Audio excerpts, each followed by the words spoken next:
നമസ്കാരം. ഇന്ന് ഞാൻ താങ്കൾക്ക് വേണ്ടി നോക്കുന്നത് എന്ത് ഡിവൈൻ സപ്പോർട്ടാണ് യൂണിവേഴ്സ് തരുന്നത് എന്ന് നോക്കാം. ഇവിടെ ഓഷോ സൺ എന്ന ഡെക്കിൽ നിന്നാണ് നമ്മൾ കാർഡുകൾ എടുക്കുന്നത്.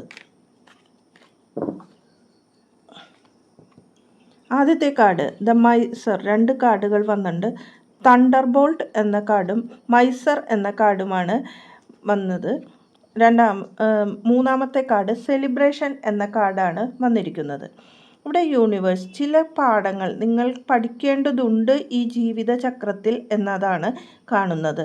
ഇവിടെ ടവർ എന്ന ടാരോ ഡെക്കിൻ്റെ കാർഡിൻ്റെ അതേ കാർഡ് തന്നെയാണ് ഇവിടെ തണ്ടർബോൾട്ട് എന്ന കാർഡ് വന്നിരിക്കുന്നത്. നിങ്ങളുടെ ജീവിതത്തിൽ ചില കാര്യങ്ങളിൽ ഒരു മാറ്റം അല്ലെങ്കിൽ ഇത് അവസാനിക്കേണ്ട കാര്യങ്ങൾ കഴിഞ്ഞ് പുതിയ ജീവിതത്തിലേക്ക് വരേണ്ട ഒരു മാറ്റമാണ് വന്നത്.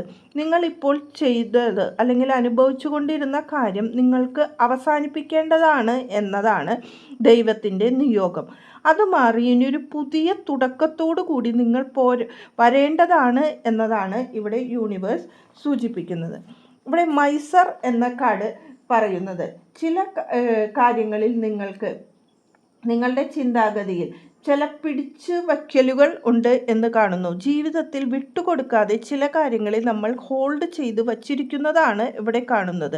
ഇവിടെ പിശുക്കൻ എന്ന് പറഞ്ഞാൽ നമ്മൾ എവിടെയായാലും നമ്മുടെ സ്നേഹമായാലും അല്ലെങ്കിൽ സമ്പത്തായാലും എന്തായാലും ചിലതൊക്കെ വിട്ടുകൊടുക്കേണ്ടതുണ്ട്. ഞാൻ എൻ്റെ എന്നുള്ള ചിന്ത അത് മാറ്റണം എന്നാണ് ഇവിടെ യൂണിവേഴ്സ് പറയുന്നത്. അങ്ങനെയായാൽ ഈ സെലിബ്രേഷൻ എന്ന കാർഡ് സൂചിപ്പിക്കുന്നത് നിങ്ങളുടെ ജീവിതത്തിൽ വിജയങ്ങൾ വരും എന്നതാണ്. കൂടാതെ ഒരു സ്റ്റെബിലിറ്റിയോടുള്ള ജീവിതം വരണമെങ്കിൽ പല കാര്യങ്ങളിലും ലെറ്റ് ഗോ ചെയ്യേണ്ടതുണ്ട് എന്ന് യൂണിവേഴ്സ് നിങ്ങളെ പഠിപ്പിച്ചു തരുന്നത്. ഇതാണ് റീഡിംഗ്. നല്ല ദിവസം ആശംസിക്കുന്നു. നന്ദി, നമസ്കാരം.